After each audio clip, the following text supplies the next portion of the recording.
வணக்கம். மேட்டூர் அணையில் இன்று தண்ணீர் திறக்காததால் குறுவை சாகுபடிக்கு தயாராகியிருந்த காவிரி டெல்டா விவசாயிகள் கடும் பாதிப்புக்குள்ளாகியிருக்கின்றனர்.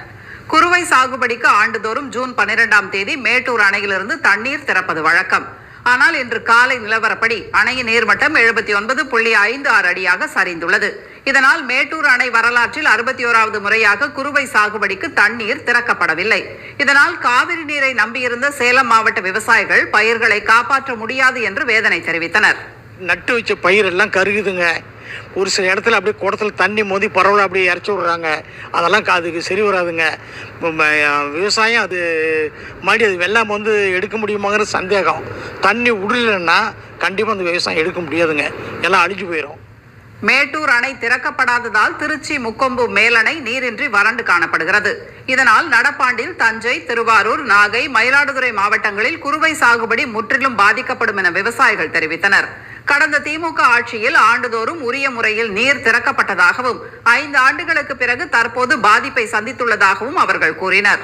கடந்த 4 ஆண்டுகளாக போதிய இருப்பு மேட்டூர் அணையில் நீர் இருந்துச்சு. அதனால குறுவை சாகுபடி சாத்தியமாச்சு. கிட்டத்தட்ட குறுவை சாகுபடி மட்டும் 16 லட்சம் ஏக்கர் திருச்சி தஞ்சையில் சாகுபடி பண்ணோம். ஆனால் இந்த ஆண்டு போதிய நீர் இருப்பு இல்லை. மேட்டூர் அணையில் 78 அடி தான் இருக்குது. அதனால குறுவை சாகுபடி சாத்தியம் இல்லை. பல்வேறு கோரிக்கைகளுக்காக தஞ்சாவூரில் போராட்டம் நடத்திய விவசாயிகள் சங்கத்தினர் பிரதமர் திரு மோடியுடன் முதலமைச்சர் பேசி காவிரி நீர் உரிய முறையில் திறக்கப்படுவதற்கு வழிவகை செய்ய வேண்டும் என கோரிக்கை விடுத்தனர். இதனிடையே கர்நாடகாவிலிருந்து காவிரி நீரை உரிய முறையில் தமிழ்நாடு அரசு பெற்றுத்தர கோரி டெல்டாவில் உள்ள ஒவ்வொரு மாவட்டத்தின் சார்பிலும் வழக்கு தொடரப்போவதாக காவிரி டெல்டா பாசன விவசாய சங்கம் தெரிவித்துள்ளது. நாகை மாவட்டம் கீழ்வேளூர் அருகே வறண்ட நிலையில் உள்ள ஓடம்போக்கி ஆற்றின் கதவணைக்கு மாலை அணிவித்து மெழுகுவர்த்தி ஏந்தி போராட்டம் நடத்திய விவசாயிகள் காவிரி விவகாரத்தில் கவனம் செலுத்தாத தமிழ்நாடு அரசுக்கு கண்டனம் தெரிவித்தனர். மேட்டூர் அணை திறந்துருவாங்க நம்பிக்கையிலேயே நாங்கள் குறுவைக்கான பணிகளை தொடங்கி அதுக்கான விதைகளையும் தெளிச்சிட்டோம். இந்த சூழ்நிலையில காவிரியில மேட்டூர் அணையை திறக்காம இருக்கிறது மிகப்பெரிய வருத்தத்தை அளிக்குது.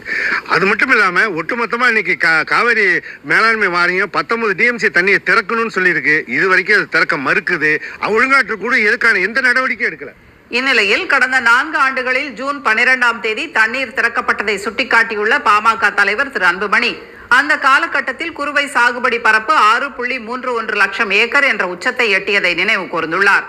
தற்போது தடையற்ற மும்முனை மின்சாரம் வழங்கப்படாததால் நெற்பயிர்கள் கருகி வருவதாக அவர் குற்றம் சாட்டியுள்ளார். தடையற்ற மும்முனை மின்சாரம், முழுமையான பயிர்க்கடன் தள்ளுபடி ஆகிய விவசாயிகளின் நியாயமான கோரிக்கைகளை உடனடியாக நிறைவேற்ற வேண்டும் என அமமுக பொதுச் செயலாளர் திரு டிடிவி தினகரன் வலியுறுத்தியுள்ளார்.